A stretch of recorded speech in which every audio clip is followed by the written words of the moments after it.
The United States implemented internment camps in response to the threat of Japanese Americans throughout the U.S. after the events of Pearl Harbor. These innocent Americans were forced to live in unstable, cramped units based solely on their ancestry. The internment of Japanese Americans following the events of Pearl Harbor subjected them to racism, fear, and violations of their constitutional rights, specifically the Fifth and 14th Amendments. These injustices sparked controversy leading to the Ex parte Endo court case, which was a major turning point in American history as it declared the internment camps as unconstitutional. As Japan was experiencing struggles in population in the early 1900s, Japanese Americans began to immigrate to the United States in hope of a better life. Japanese Americans in America were living the American dream by working as laborers on farms, mines, railroads, factories, and fishing boats. They were given the same opportunities as any other American worker, but they just had to work harder. Nobody thought anything of them being in the country, but they did face discrimination and racism. Japanese Americans were subjected to discriminatory laws and policies, but it didn't stop them from finding success. They had to work just as hard and even harder than other Americans to buy land and build houses.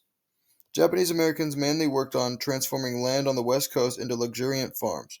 This allowed them to make money to buy their necessities to live while also being able to save money for their futures. Japanese Americans had families just like any other group of people living in America. Family was a very important aspect of their lives because they could all work together and come together during any hardships. The lives of Japanese Americans were about to change for the worse. On December 7, 1941, the Japanese military launched a surprise attack on the United States naval base at Pearl Harbor, Hawaii. Throughout the entire year of 1941, the United States had been helping Great Britain in its fight against the Nazis.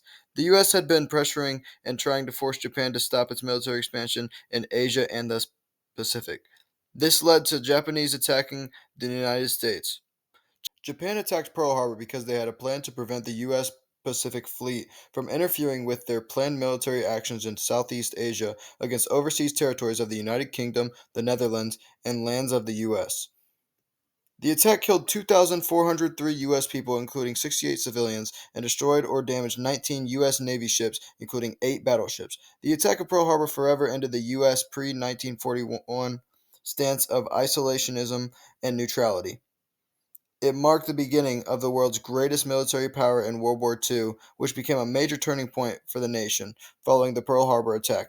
However, a wave of anti-Japanese suspicion and fear led the Roosevelt administration to adopt drastic policy towards these residents, alien and citizen alike. After the attacks on Pearl Harbor and the United States entering World War II, many Americans were concerned with Japanese Americans following their Japanese ancestry and becoming spies or saboteurs for the Japanese government. This suspicion and fear eventually led to further exclusion from society in the form of internment camps. Japanese Americans were interned for Roosevelt issued Executive Order 9066 from February 19th, 1942 to March 20th, 1946. Japanese Americans were forced to be removed and relocated to the West relocation centers. These centers were made of army style barracks that 4 to 5 families shared. These barracks had no running water and meals were in large mess halls. Barbed wire fences so also barbed wire fences also surrounded these camps. If anyone attempted to leave, guards were ordered to shoot. Mary Sakamoto said, "We saw all these people behind the fence, looking out, hanging onto the wire, and looking out because they were anxious to know who was coming in. But I will never forget the shocking feeling that human beings were behind this fence like animals."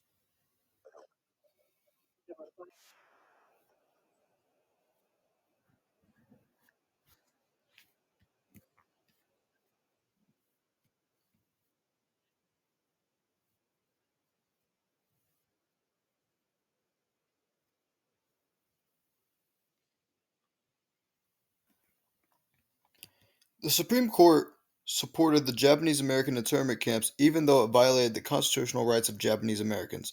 The court ruled that the need to protect against sabotage overweighed the need to protect Japanese American rights.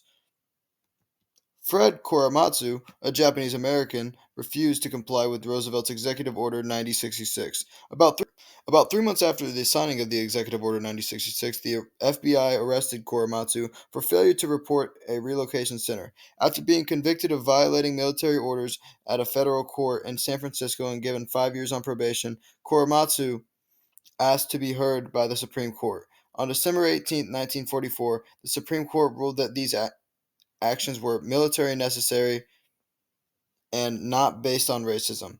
This case happened and was important because Fred Korematsu believed the Executive Order 9066 violated the Fifth Amendment as well as the 14th Amendment by denying Japanese Americans their rights.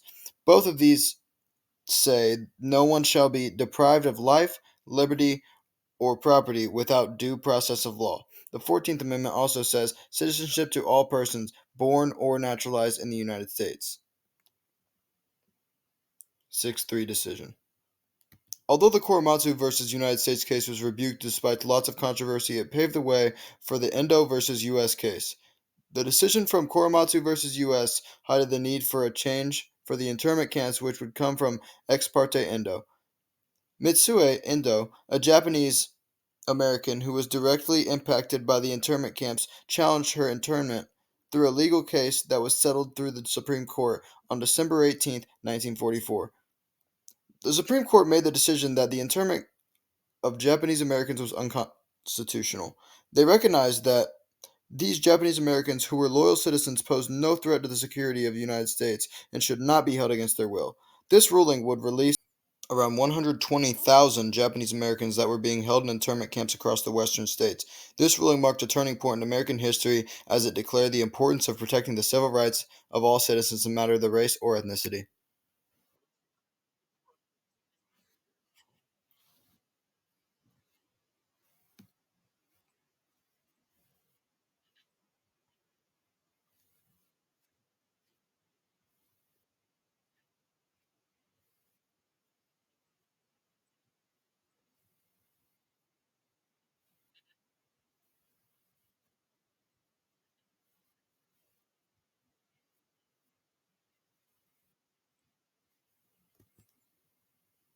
Ex parte Endo created a lasting legacy by protecting the rights of American citizens during the times of crisis. The ruling in this case defended the importance of supporting the Constitution and ensuring the rights of all citizens regardless of their race or ethnicity.